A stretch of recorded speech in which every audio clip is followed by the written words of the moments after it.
Olá pessoal, boa noite. Tudo bem com vocês? Como vocês estão?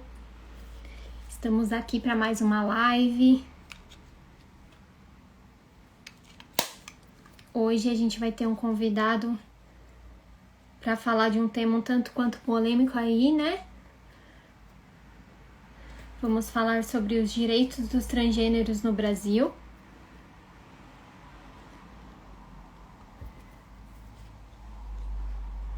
Boa noite, Denise.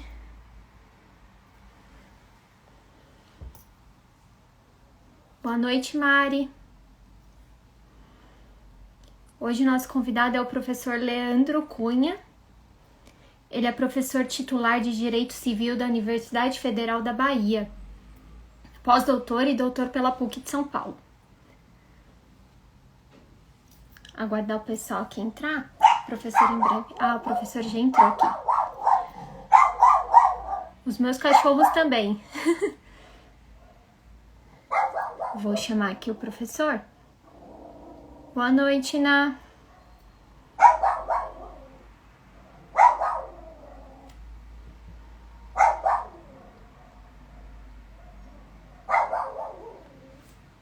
Enviando solicitação.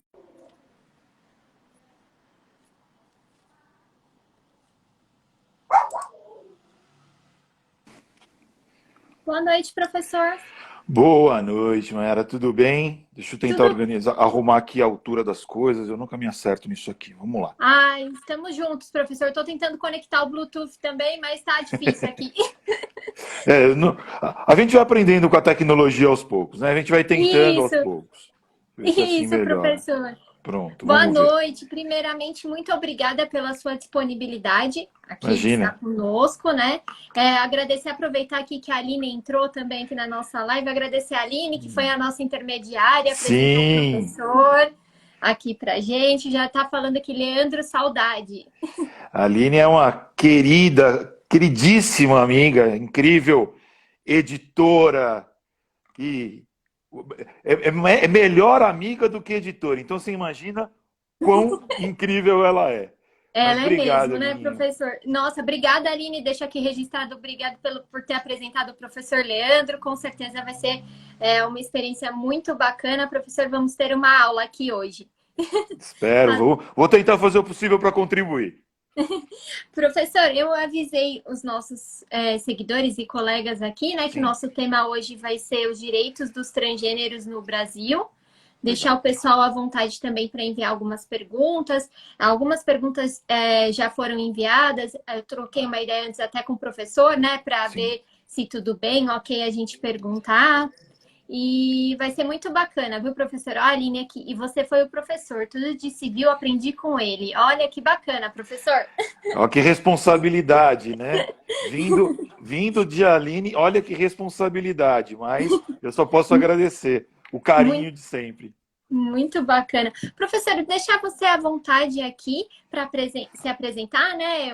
Eu apresentei o senhor aqui um pouquinho também, mas quero deixar as primeiras palavras aí contigo. Eu sou professor de Direito Civil da Universidade Federal da Bahia, sou professor titular de Direito Civil, assumi o cargo há quase 4 anos.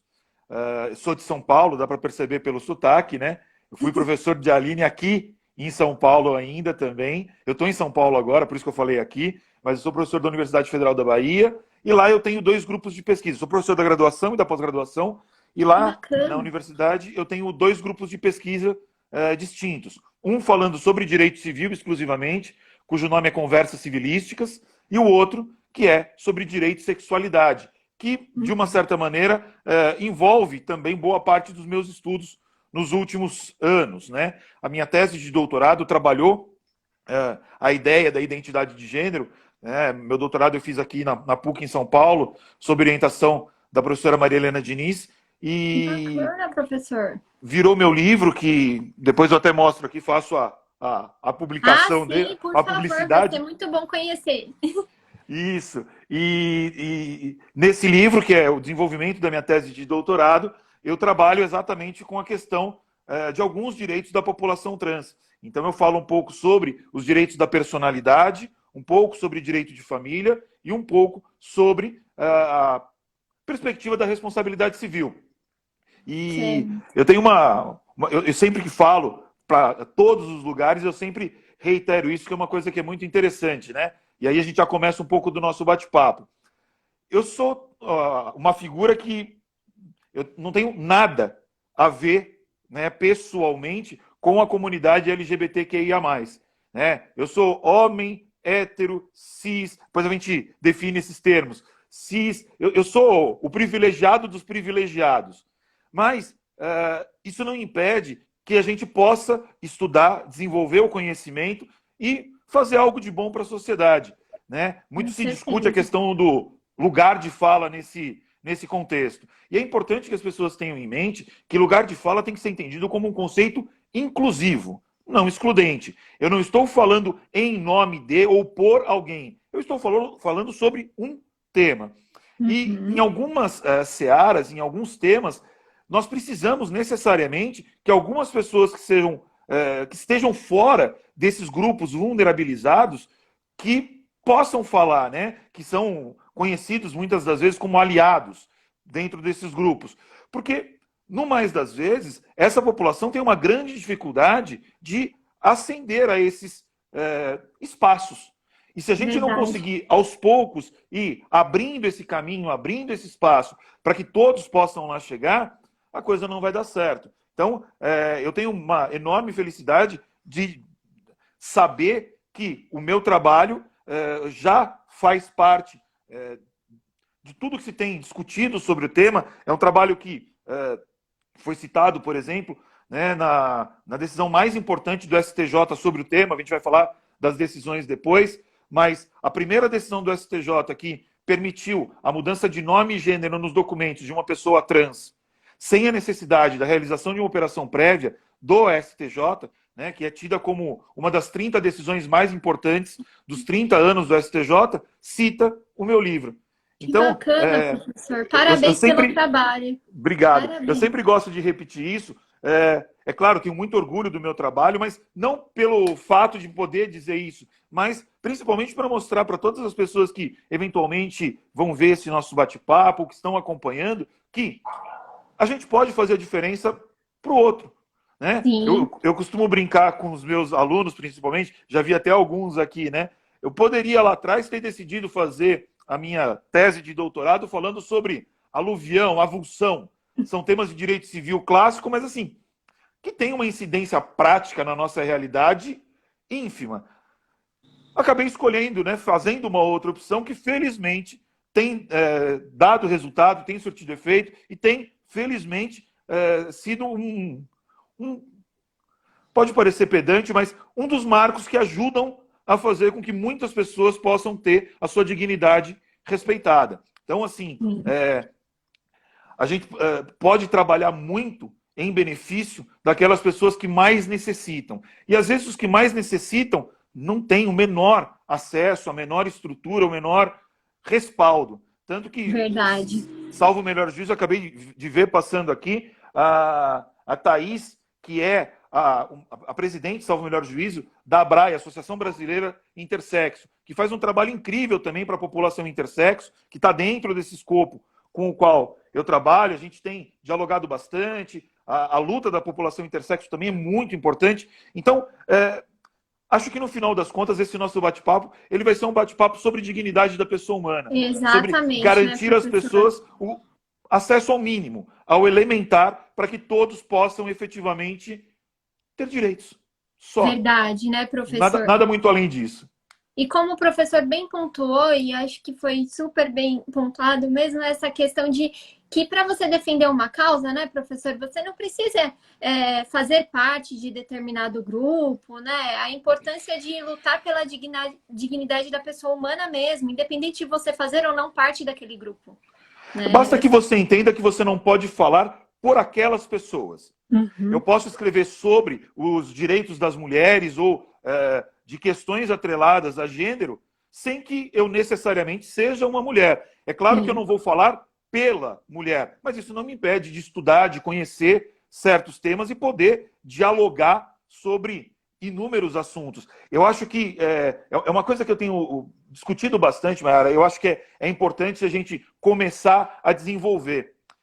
quem precisa ouvir sobre os direitos da mulher não são as mulheres, são os homens. E sobre os direitos da população trans não são as pessoas trans, são as pessoas cis, são os outros, os chamados outros, nesse contexto que a gente está trabalhando. Porque, vamos parar para pensar, eu falar para você, Mayara, a situação da mulher é difícil. Você vai falar assim, é mesmo? Jura? Eu não sabia. É óbvio que não é isso. Mas, certamente, um homem branco como eu, ele nem sempre vai ter a real perspectiva do que é a realidade de uma mulher, a realidade de uma pessoa trans, a realidade de uma pessoa negra, e por aí vai. Então, é muito importante que essas discussões elas saiam desses grupos específicos, são quase nichos que discutem certos temas. A gente tem que trabalhar para que isso saia dessa pequena bolha. E acho que esse é um trabalho muito importante. E pode parecer tolo, mas por mais estranho que possa parecer, em alguns momentos, alguns homens, por exemplo, se sentem mais à vontade, por assim dizer, em ouvir outro homem falando sobre essa perspectiva do que uma pessoa inserida naquele grupo. Porque muitas vezes pode entender que aquele discurso é um discurso que tem uma natureza com os inúmeros nomes que a gente ouve no nosso dia a dia. Então, talvez isso também possa auxiliar, mas que fique muito claro, né? E gosto de deixar isso muito claro. Sei claramente de todos os meus benefícios, de todos os meus privilégios, e não tenho como fugir deles. O máximo que eu posso fazer é usar esses meus privilégios para trazer esse conhecimento e ajudar com que todas as pessoas possam, através desse caminho, chegar a essa discussão, a poder conhecer mais de todos esses temas. Se a gente conseguir fazer isso em bate-papos como esse nosso, na sala de aula, na elaboração de livro, no que quer que seja, já vai ser muito importante. O grande passo é conseguir fazer com que essas informações saiam de um mundo restrito e atinjam a população como um todo. Então, acho que a gente pode começar por esse pequeno caminho. Nossa, muito bom, professor, muito bom mesmo. Agradeço novamente. Vou iniciar aqui com algumas perguntas que a gente acabou recebendo aqui na nossa caixinha de perguntas lá. Professor, vou começar bem do básico, assim, né? Para a gente entender qual é o conceito de transgêneros. Vamos lá. A ideia, e uma coisa que também é relevante eu iniciar aqui. Eu sou um jurista, eu sou do mundo do direito. Eu não tenho a pretensão de trazer definições consolidadas e finais sobre outras áreas das ciências. Nós do direito, quando vamos trabalhar com sexualidade, nós nos apoiamos com informações que nós vamos coletando de outras áreas, da sociologia, da antropologia, dos estudos de gênero e tudo mais. Dentro dessa perspectiva, a ideia com a qual nós trabalhamos hoje é que a pessoa trans, o transgênero, para ser mais específico, é um conceito guarda-chuva que alberga nele todos aqueles indivíduos que não são cisgêneros, que é uma outra expressão que é bem técnica. Em linhas gerais, cisgênero é aquele indivíduo que tem uma perfeita adequação ou compatibilidade entre a sua percepção de gênero, aquilo que ele entende como seu gênero, aquilo como ele se vê, e aquele gênero que foi atribuído a ele quando do nascimento. Então, uma pessoa que nasce com órgãos sexuais masculinos ou de homem e se vê como homem, se vê pertencente ao gênero masculino, ele é entendido como cisgênero. Quem tem uma incompatibilidade, um descompasso, uma inadequação nessa relação gênero percebido, aquilo que a pessoa entende, e aquilo que foi atribuído a ela quando do seu nascimento, a gente enquadra nesse grande grupo chamado transgêneros. Dentro dos transgêneros, nós temos inúmeros elementos, mas os mais conhecidos, os mais discutidos, são o transexual. Transexual é aquele indivíduo que tem essa incompatibilidade físico-psicológica que eu disse. A travesti, e sempre importante ressaltar, travesti é sempre no feminino, é a travesti, tá? Que também tem a mesma característica. O ponto principal de distinção entre as duas figuras vai ser o seguinte, Mayara. Entende-se que o transexual, ele tem uma ojeriza, uma repulsa com relação à sua constituição física. Ele tem uma repulsa quanto aos seus órgãos sexuais. Enquanto a travesti não tem essa repulsa. Nesse contexto, um cuidado que a gente tem que tomar é aquela história que era muito comum antigamente, que o transexual teria a operação e a travesti não. Esse contexto não existe, tá? Não é essa perspectiva que é adotada hoje nos estudos. A gente tem também as figuras, por exemplo, do intersexual, que é aquela pessoa que antigamente era chamada de hermafrodita. E aí eu posso ter uma discussão tanto de gênero quanto de identidade de gênero. Mas a ideia essencial, né, nesse caso da pessoa intersexo, é aquele indivíduo que ele pode ter uma constituição física que não permita automaticamente que ele seja enquadrado dentro da perspectiva de homem ou mulher. Então, a constituição física não é clara, ou ela é dúbia, ou ela é inconforme, como costuma-se trazer. E aí gera algum tipo de discussão. Todos esses temas vão trazer inúmeras discussões, inúmeros problemas para a gente analisar. Mas, em linhas bem gerais, esses são os 3 mais comuns. Hoje a gente discute outras figuras, que são as pessoas que consideradas não binárias, que não se enquadram na ideia nem do masculino nem do feminino. Tem as pessoas que entram num grupo chamado também de gênero fluido, que em alguns momentos se entendem de um gênero, em outros momentos de outro. Isso é um contexto muito técnico, muito amplo, e não é de hoje que ele existe. Só para a gente ter uma ideia, dentro das populações indígenas norte-americanas, existe uma estrutura que é chamada, ou um conceito chamado de Twin Spirit, que são as pessoas dentro daquela comunidade indígena que o espírito delas, num momento, tem mais um contexto, uma realidade feminina, no outro, uma realidade mais masculina. Porque é daquela realidade, daquela vivência daquele grupo. Só para a gente ter uma ideia, eu deixo você fazer mais perguntas, eu paro de falar, porque se deixar eu fico falando que nem um maluco aqui. Tá ótimo, mas só para você ter uma ideia, se você acessa o Facebook pela plataforma norte-americana, no quadro lá que permite você indicar gênero, e aí eles fazem uma confusão enorme, mas no quadro de gênero, existe a possibilidade de você escolher uma de 50 hipóteses. Nossa! Eu não estou inventando um número, não é um número aleatório. São 50 hipóteses. Porque eles misturam todos esses elementos na mesma caixa, por assim dizer. Isso pode trazer algumas facilidades, alguns problemas, mas essa é a figura. Então, isso é muito delicado. Vou trazer um outro exemplo que pode ajudar. Salvo o melhor juízo, no aplicativo Tinder norte-americano, você tem 17 alternativas para escolher essa indicação vinculada a sexo, gênero, orientação sexual ou identidade de gênero, né? Esses contextos. E uma coisa importante, já até para antecipar, que eu acho que é uma das figuras que a gente vai ter que tratar, precisa se fazer uma distinção muito clara entre o que é orientação sexual e identidade de gênero. A ideia da orientação sexual, ela é caracterizada pela perspectiva do interesse da pessoa, por quem ela se interessa afetivamente ou sexualmente. E aí, dentro da orientação sexual, a gente vai colocar outros grupos de pessoas, que muitas vezes são confundidas com a identidade de gênero que a gente estava falando lá, do cisgênero e do transgênero. Mas quem é o grande grupo?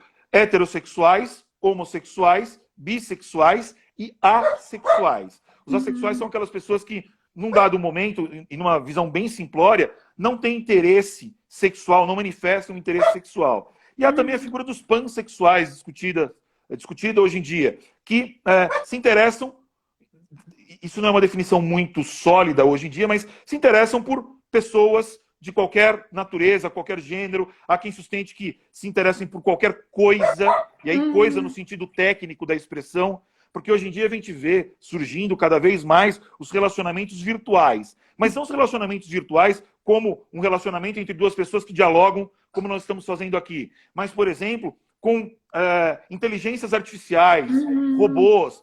No Japão se discute muito uma figura, que aqui no Brasil ainda não tem essa discussão, mas algo chamado de sexy doll, que são bonecas. Seria uma grande evolução aquela figura da boneca inflável dos sex shops.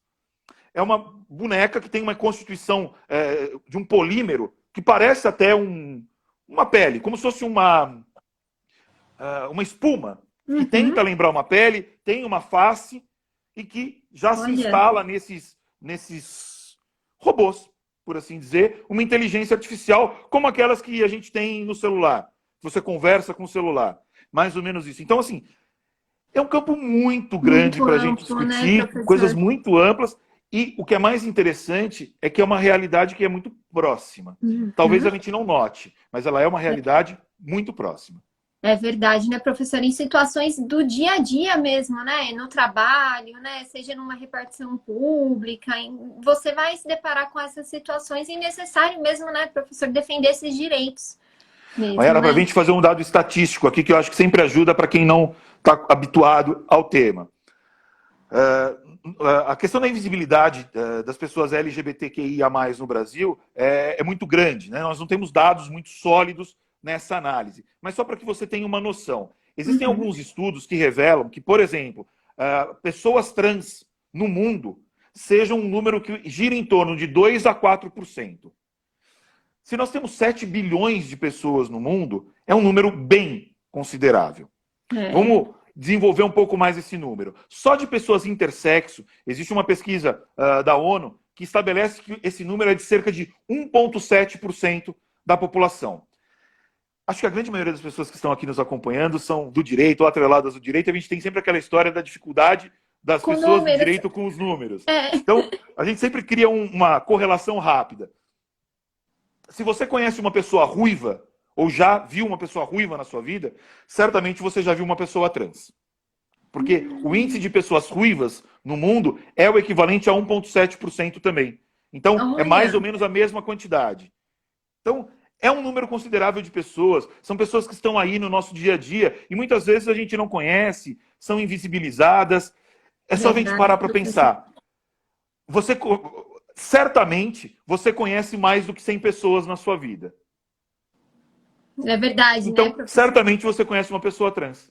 É claro que muitas vezes você não sabe que ela é trans, exatamente porque, em razão dos processos de alteração físicos que a pessoa pode fazer, ela pode aparentar muito pertencer àquele gênero ao qual ela se vincula. E aí, aquilo que é um termo que a gente aprende nessas discussões, que é a chamada passabilidade.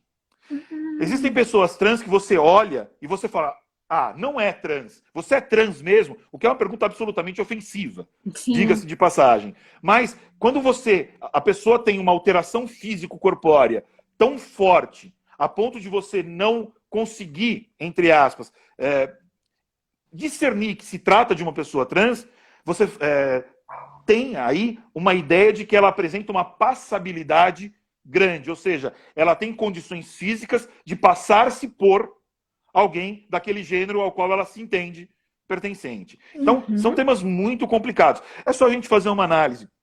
Existem inúmeras pessoas trans que são conhecidas da TV, que se as pessoas não falassem, nós não saberíamos. Então, entra nesse contexto da passabilidade. E aí tem um outro elemento que a gente não pode ignorar, que é o critério econômico. Normalmente, essa passabilidade ela está muito atrelada a uma condição financeira maior.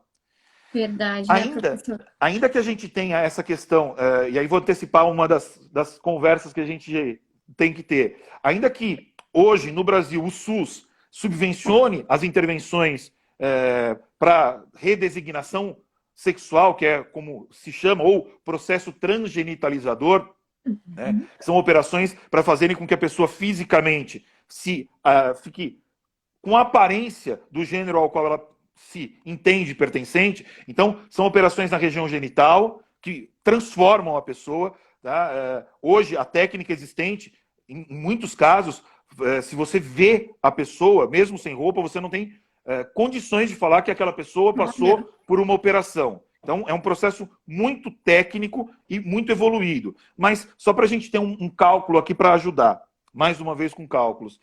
No Brasil, pelo SUS, só existem 5 ou 6, dependendo do levantamento, mas 6 hospitais que são autorizados a fazer essa operação de forma gratuita. No Brasil, professor, é no pouco, Brasil inteiro. Né? É muito pouco. Para a gente fazer um cálculo, em São Paulo, se tem mais ou menos essa espera, ela demora entre 7 e 10 anos. Nossa! Entre a pessoa fazer o seu pedido no SUS e ela conseguir efetivamente fazer a operação. E aí vem uma questão que é delicada para a gente pensar, né, e para lançar aqui nesse nosso bate-papo. Eu costumo usar uma expressão, Mayara, que o Estado brasileiro, o Estado como um todo, ele é esquizofrênico. Ele fala coisas no momento e diz outras no momento seguinte que são contraditórias. Pare para pensar. O Estado determina que a pessoa possa fazer intervenção cirúrgica pelo SUS. Só que só tem 6 hospitais. E a pessoa tem que esperar, em média, 10 anos. Nossa. Vamos piorar a conta? A expectativa de vida de uma pessoa trans no Brasil é de cerca de 36 anos. Eu não errei o número. 36 anos. Uma pessoa cis tem uma expectativa de vida de cerca de 76, 78 anos, dependendo do estado, condição financeira e por aí vai. Uma pessoa trans tem uma expectativa de vida que é menos da metade de uma pessoa cis. Uma pessoa trans... muita diferença, né, professor? É assustador. Uma pessoa trans, ela tem se você considera os índices de tentativa de suicídio entre as pessoas cis, né, que não tem essa questão, é de 1,6% mais ou menos. Entre as pessoas trans, numa pesquisa feita nos Estados Unidos, em 2010, esse número é de 41%. Meu Deus. Se a gente vê o Chile, que é um país aqui mais próximo, na América do Sul, mas bem menor, esse número salta, numa pesquisa de 2016, para 56%. Nossa. Então, Mayara, vamos tentar imaginar aqui a realidade. A pessoa tem dificuldade de se manter no ensino em razão de todo o preconceito. Tem uma dificuldade enorme de acesso ao trabalho. Tem um índice de tentativa de suicídio enorme. Passa por inúmeros preconceitos dos mais absurdos que a gente vai ver. E aí, o Estado faz o seguinte, você pode operar, mas você só pode operar a partir, não estou errando um número, a partir dos 21 anos pelo SUS. Ainda que a maioridade civil seja aos 18, o SUS fala que é só aos 21. Ainda tem essa diferença, professor? Tem. O O Conselho Federal de Medicina mudou o seu regramento agora no ano passado e para o Conselho Federal de Medicina, essas operações podem ser a partir dos 18, mas pelo SUS, só a partir dos 21. Vamos fazer uma conta estúpida aqui. Ele só pode começar a fazer os procedimentos físicos de operação aos 21. Ele tem que esperar 10 anos. Se a expectativa de vida é 36, quanto tempo de vida essa pessoa vai ter para viver minimamente sob o preceito ou sob a égide da dignidade da pessoa humana? Então, 5 anos, né, professor, né? É assustador. Então, assim, são realidades muito severas que a gente tem que enfrentar e, muitas vezes, aparentemente, o Estado não está muito preocupado com isso, não. Então, há muito que ser feito, há muito o que brigar para conseguir ter acesso, efetivamente, aos direitos que são garantidos na Constituição. Só isso. Sim, não se quer nada além do que já está garantido. Não é nenhum privilégio, né, professor? Não é nenhum privilégio, é o direito, né, de todos mesmo, né? Mayara, de novo, vamos brincar de fazer conta simples. O Estado não pergunta para ninguém qual é a sua orientação sexual ou identidade de gênero quando você tem que pagar seu imposto de renda. Isso aí é verdade. Na hora que você precisa do Estado para receber de volta aquilo que você ofertou, o Estado faz uma segregação. Algumas pessoas têm direitos, outras não. E o que é mais assustador é a gente pensar que, de uma certa forma, toda vez que se reconhece a existência de uma minoria, usando aqui essa expressão, que é uma expressão técnica, mas um grupo vulnerabilizado, que é uma expressão um pouco melhor, esse reconhecimento serve para você garantir direitos a essas pessoas, garantir uma proteção a essas pessoas. A gente tem criança e adolescente, a gente tem idoso, tem a mulher, na Lei Maria da Penha e feminicídio, a gente tem uma série de figuras. Só que, quando a gente trata de questões atreladas à sexualidade, exatamente em razão desse esse mundo de preconceito que envolve o tema, esse mundo de tabus que existem, esses elementos são usados exatamente para gerar ainda mais segregação. O que é muito preocupante. Demais, isso é muito preocupante, né, na nossa sociedade. É mesmo, professor. Professor, dando continuidade aqui às nossas perguntas, inclusive, professor, acredito que tenha respondido uma das questões, né? Aqui, a próxima pergunta seria no sentido de se no nosso ordenamento jurídico existe uma legislação específica protegendo ou para os transgêneros, né? O professor citou apenas a questão da cirurgia, né, professor? Que daí em verdade, não é nenhuma legislação federal. É uma portaria do Ministério da Saúde que visa exatamente a questão do atendimento a essa pessoa. Só. Lei federal, nós não temos nada. Existem algumas leis estaduais leis municipais, existem políticas públicas estaduais e municipais, mas legislação federal a gente não tem. Para que a gente tente situar a situação. Hoje, né, com a decisão do STJ sobre a possibilidade da mudança de nome e gênero nos documentos, e a decisão do STF na ADI 4275, que foi julgada há pouquíssimo tempo também, hoje uma pessoa trans pode simplesmente, mediante a sua autodeterminação, ir ao cartório e dizer: sou trans, quero mudar o meu nome e o meu gênero nos meus documentos. E o cartório tem que fazer isso. Ela não precisa apresentar nenhum documento, não precisa apresentar laudo médico, não precisa apresentar nada. Tá? Mas isso decorre de uma decisão judicial. E essa decisão lá do STF, ela deu o ensejo, né, ao provimento 73 do CNJ. E aí, esse provimento é o que determina que os cartórios ajam dessa forma. Mas veja que complexo. O CNJ não tem, de regra, a perspectiva ou o poder de fazer legislação. Não é lei. O que o CNJ faz é orientação para os cartórios. E o que mais próximo a gente tem de uma lei no Brasil sobre o tema é algo que não é uma lei. Olha. Esses dias eu estava num evento e trouxe esse diálogo que vou fazer aqui contigo agora. Olha como a coisa pode ser absurda. A legislação portuguesa que trata do tema é uma legislação nova, de 2018. É a Lei 38 de 2018 de Portugal. E ela diz, basicamente, as mesmas coisas que diz o nosso provimento e a nossa decisão do STF, que não tem lei. Mas ela diz o seguinte, que se um cidadão português ele consegue a mudança do seu nome e gênero nos documentos em outro país, quando ele vai para Portugal, ele pode pedir para que isso seja adequado também nos registros portugueses, e aí vem a informação, desde que isso seja autorizado no país de origem, no país onde foi feita a mudança. E aí vem a minha pergunta. Esse sujeito fez a mudança aqui no Brasil, ele vai para Portugal, ele vai conseguir mudar os seus dados em Portugal? Porque no Brasil não há lei. O que eu tenho é um provimento, o que eu tenho é uma decisão judicial, mas lei eu não tenho. Se o cartório, né, as serventias públicas de Portugal entenderem que o fato de não ter lei não é suplantado pelo fato de ter uma decisão judicial, esse sujeito não vai conseguir fazer alteração lá. Nossa. Então, a coisa é muito delicada no Brasil. E o problema é que no Brasil, durante muito tempo, parece que a sociedade pouco conhecia sobre o tema ou se contentou com poucos benefícios, por assim dizer. Uma das grandes discussões é a questão do nome social.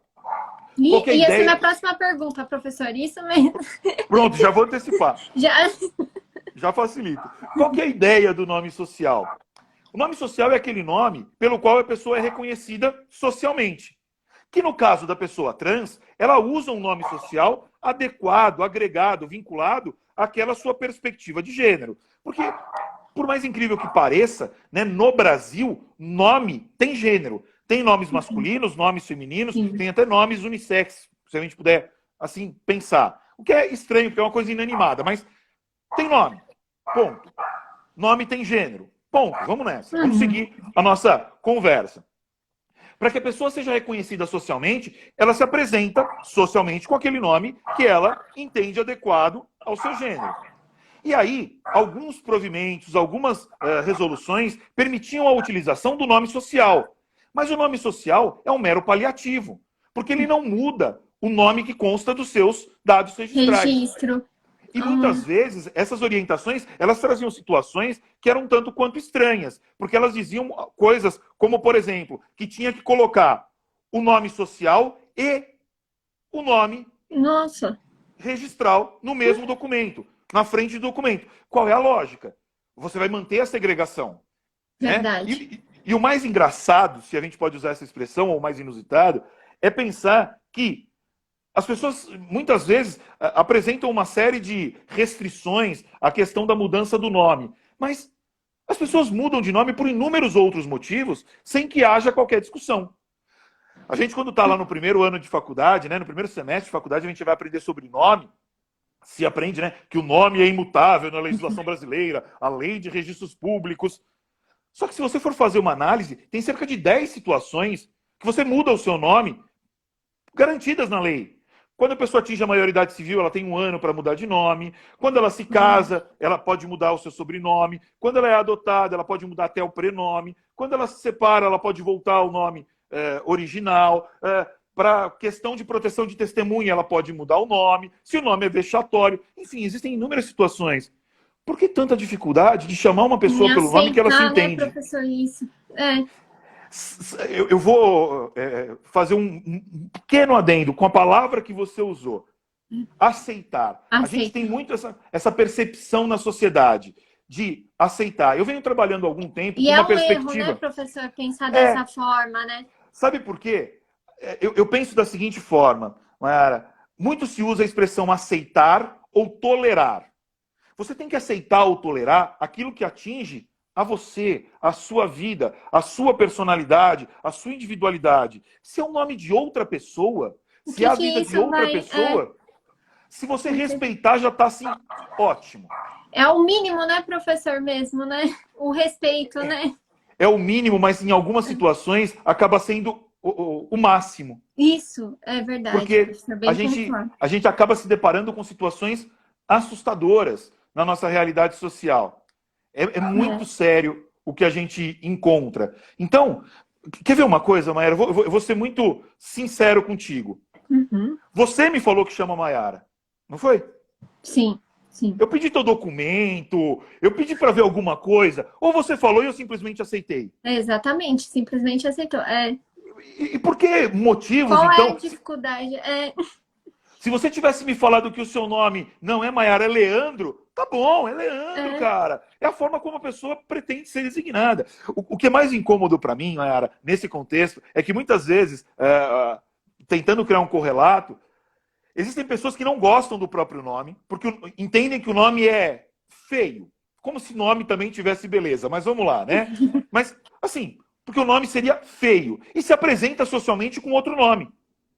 Ponto. Eu conheço uma pessoa que tem um nome que ela considera um nome feio e, socialmente, ela se apresenta para todos com outro nome. A família chama essa pessoa pelo nome que ela escolheu, todas as pessoas da sociedade, todo mundo. Você só descobre isso quando, eventualmente, você tem acesso aos documentos dessa pessoa. Por exemplo. Então, às vezes, esse preconceito, essa necessidade que existe na nossa sociedade, em alguns momentos, de se adonar de conceitos, de exigir que outras pessoas ajam ou pensem da mesma forma que um determinado grupo, isso acaba sendo algo muito preocupante e é exatamente o contrário a tudo aquilo que é democracia, né? Eu sei que às vezes eu saio um pouco da perspectiva exclusivamente da sexualidade, mas é essencial se entender verdade. Democracia não é a prevalência do mais forte ou da maioria sobre a minoria. Não, é garantir que a minoria tenha espaço, tenha possibilidade de fazer sua voz ser ouvida. E, infelizmente, a gente vê que em algumas situações há uma tentativa, uma necessidade de simplesmente subjugar esses grupos vulnerabilizados. E isso a gente não pode permitir. Ainda que não me atinja de forma direta, como a gente está conversando lá desde o começo, a minha percepção de humanidade, a minha percepção de cidadania, a minha percepção do que é um Estado democrático de direito, essencialmente passa por isso. Não tem como deixar isso de lado, a gente não pode ignorar isso. Com certeza, professor. Professor, vou aproveitar aqui para ler uns comentários da Salete Maria, falando, grande professor Leandro Cunha, grande pesquisador, um orgulho para nós aqui da UFBA. E para a professora Salete é professora da pós-graduação, do programa de pós-graduação, eu sempre erro, mas é de estudos de gênero e das mulheres lá da UFBA. Salete, me perdoa porque eu nunca acerto o nome correto. Mas muito obrigada. Ela é uma incrível pesquisadora, ela tem um grupo de pesquisa que chama Jussemina, que é maravilhoso, que discute exatamente a questão de gênero. Maravilhoso. Bacana, professor. Muito bom. O Júnior Andrade também aqui, perfeita colocação para o professor. Obrigado, Júnior. Aqui para você. Realmente, eu estou gostando bastante. Bom. O nosso tempo voa, né, professor? É incrível como a gente tem essa limitação aqui do Instagram. Cronos é terrível conosco, né? Nossa, Aqui, ó, Deco Brasil, total admiração e respeito. Obrigado, Muito bacana, professor. Professor, obrigado. eu vou dar seguimento aqui às nossas Vamos lá. perguntas, né? Que é um tema que sempre a gente quer perguntar e saber mais, né? Sim, É muito importante mesmo, né? Ter esse bate-papo. Professor, a minha dúvida era como que seria essa mudança de nome, questão de registro mesmo, né? Oficial, não só o nome social. certo. Antes era necessário uma ação judicial ou bastava ir para o cartório? Agora é só cartório, né? Como o professor Isso. mencionou, né? Agora, depois da ADI 4275, que é de 2019, se eu não me engano, se eu não errei aqui o ano, 2018, perdão, de maio de 18, para ser mais Ah, específico, pode ir direto ao cartório. Só que quer ver o que acontecia antes, Mayara? Isso que era preocupante. Até essa decisão, todas as pessoas tinham que promover ação judicial. E muitos ah, juízes negavam o pedido, ou, quando aceitavam o pedido, o Ministério Público promovia, entrava com recurso de apelação, porque entendia que o nome era imutável, que não existia essa possibilidade de mudança de nome na lei de registros públicos.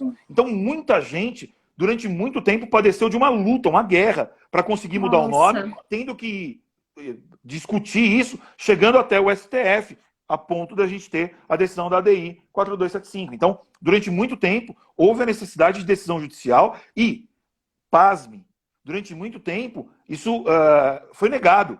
Existem inúmeros casos em que nossa, a pessoa teve a negativa judicial, meu por Deus. motivos dos mais absurdos, mas sempre pautados por esse critério, por essa perspectiva muito clara de um viés preconceituoso.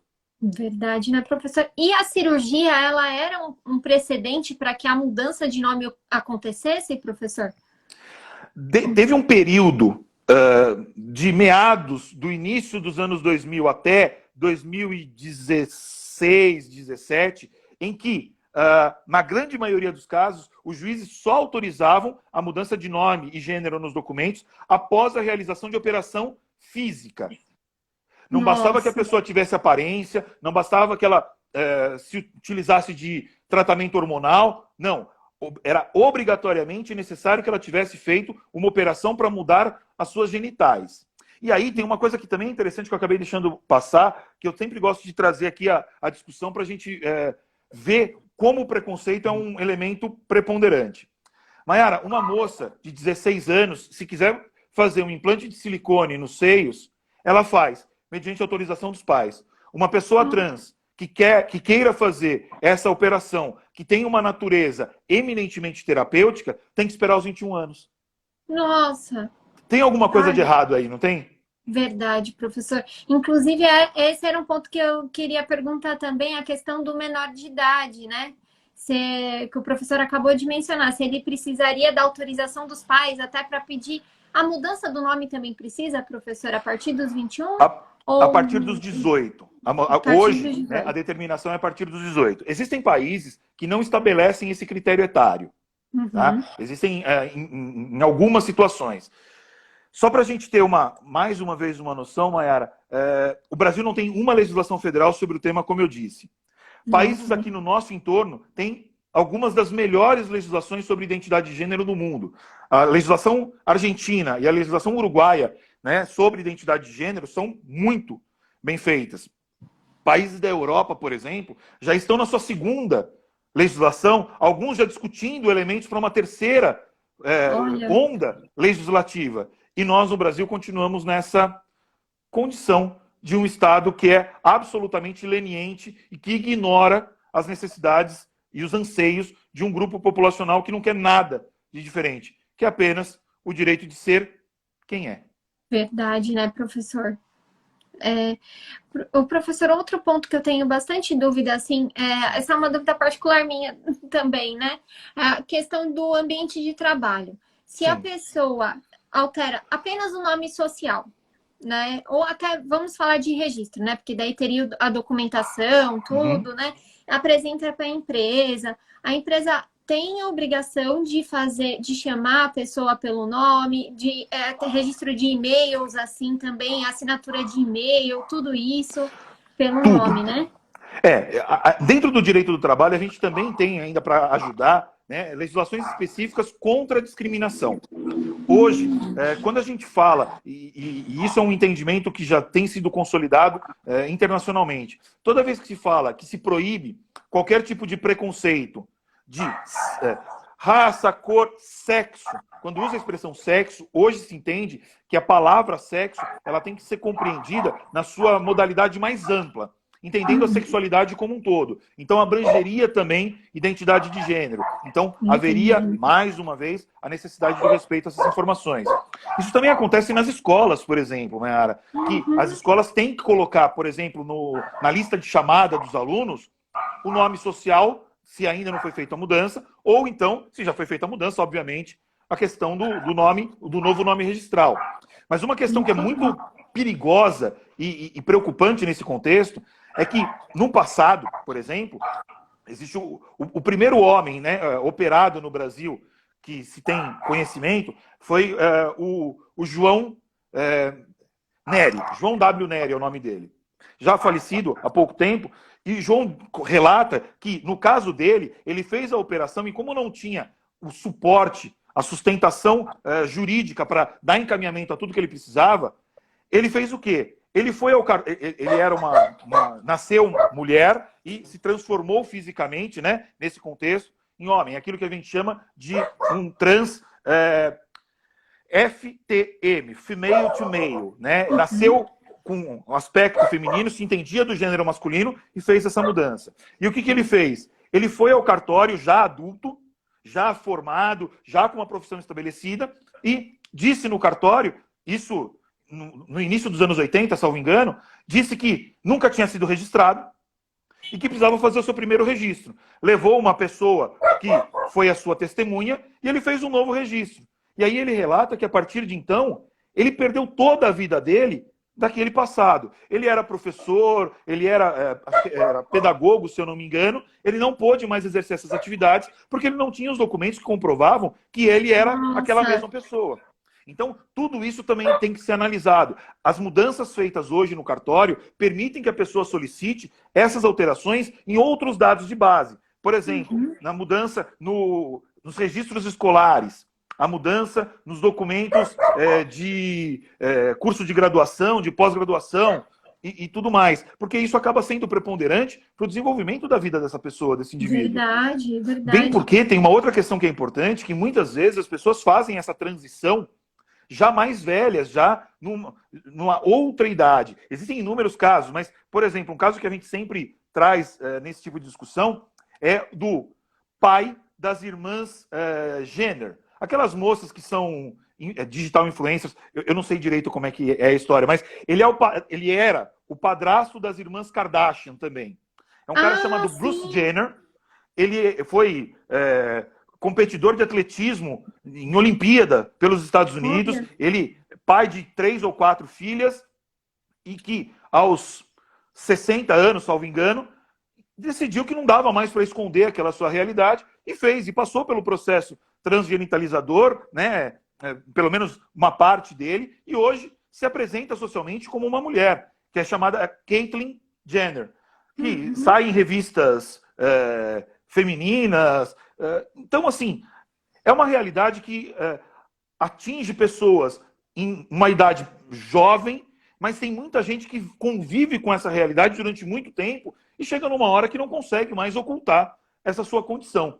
Então, isso é muito preocupante, porque essa pessoa teve que vivenciar durante anos uma realidade que era contrária àquela sua essência.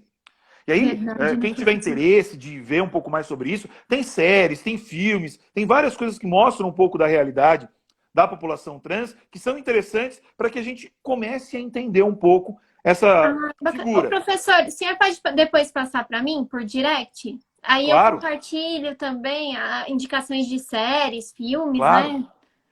Tem inúmeras coisas.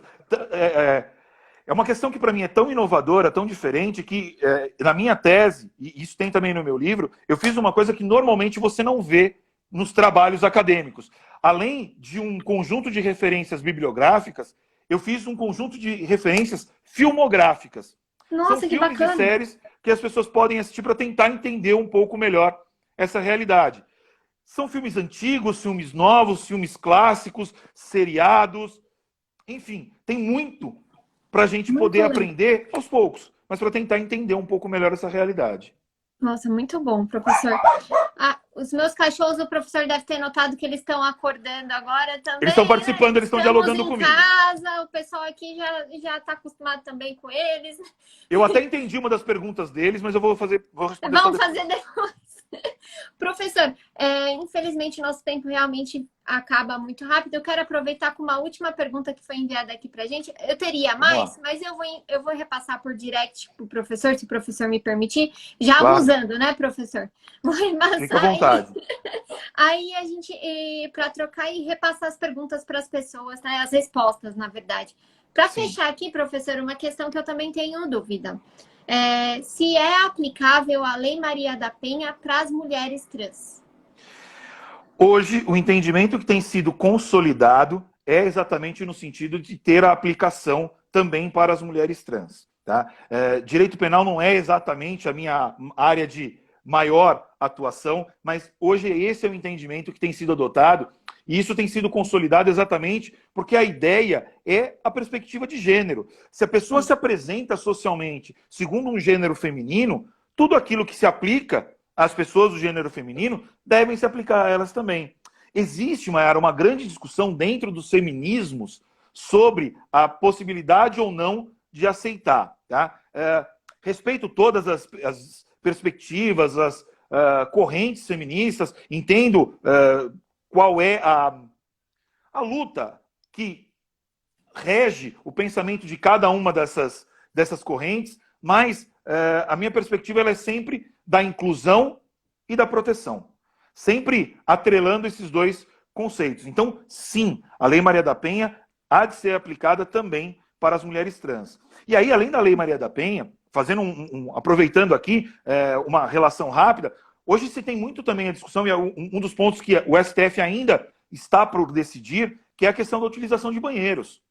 Nossa, nos Estados Unidos, isso gerou uma discussão enorme há alguns anos. Agora, no Brasil, existe essa discussão e há algum tempo ela está lá no STF para ser julgada. Né? Já tem o voto do ministro Barroso, que é muito bom nesse sentido, mas a ideia também dos banheiros é que eles sejam utilizados segundo a perspectiva de gênero. Vou de novo fazer criar uma hipótese aqui. Ninguém, quando a gente vai entrar num banheiro, em qualquer lugar que seja público, ninguém pede seu documento para saber se você é homem ou mulher. O seu acesso a esse banheiro, ele está vinculado àquela sua aparência. Se a sua compleição, se aquilo que você demonstra para a sociedade é algo atrelado ao gênero feminino, você usa o banheiro feminino. Bem porque no nosso dia a dia, muito dificilmente você pode dizer se alguém é um homem ou uma mulher. Porque o conceito homem ou mulher está atrelado à concepção física. Salvo se você tenha visto a pessoa sem roupa, você não tem como dizer se é um homem ou uma mulher. O que você vai dizer é se é alguém do gênero masculino ou feminino. Então, há uma distinção nesse contexto. Então, esse mesmo viés é utilizado nessa situação. O que a gente tem que pensar também, tem que ponderar na compreensão dessa discussão, Mayara, é que as pessoas acham, e isso mostra mais uma vez o preconceito, né? Que a pessoa trans, ele é um predador sexual, ele é um depravado, um pervertido, ou coisa que o valha, e por isso não poderia usar o mesmo banheiro. E quer ver uma coisa, como... É absurdo esse pensamento, tá? Ponto. Estou fazendo uma afirmação. É absurdo. Mas, ainda que fosse um pensamento que tivesse alguma lógica, ele jamais deveria ser destinado à perspectiva da identidade de gênero, e sim da orientação sexual. Se fosse para ter alguma lógica, que não tem. Estou afirmando que não tem. Exatamente.